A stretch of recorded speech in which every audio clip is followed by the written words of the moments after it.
Romy Schneider confond toujours tout. Si est ce que rapporte, avec sévérité, Violaine de Monclos dans son livre Adieu Romy, édition Grasset, dont France Dimanche publie des extraits dans son magazine paru ce vendredi 1er juillet. L'ouvrage s'attarde sur une autre facette de la personnalité de la mythique comédienne. Celle d'une Romy Schneider autoritaire et odieuse. Tyrannique, même. Ses partenaires de jeu en auraient fait les frais, parfois violemment.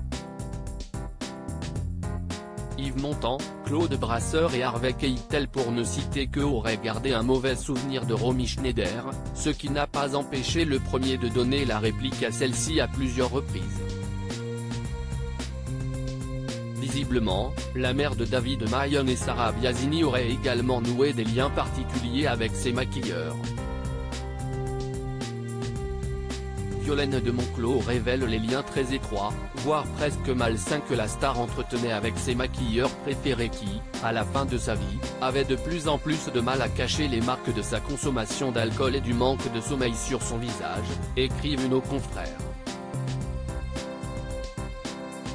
Surtout, Romy Schneider avait des exigences étonnantes et un rituel à appliquer sur chaque tournage.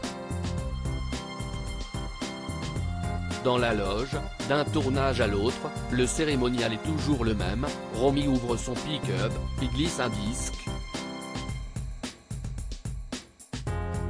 et fixe dans le miroir le couple qu'elle forme avec son maquilleur, souvent Jean-Pierre Echenne, Paul Le Marinel ou bien Didier Lavergne, toujours un homme, écrit l'auteur de l'ouvrage.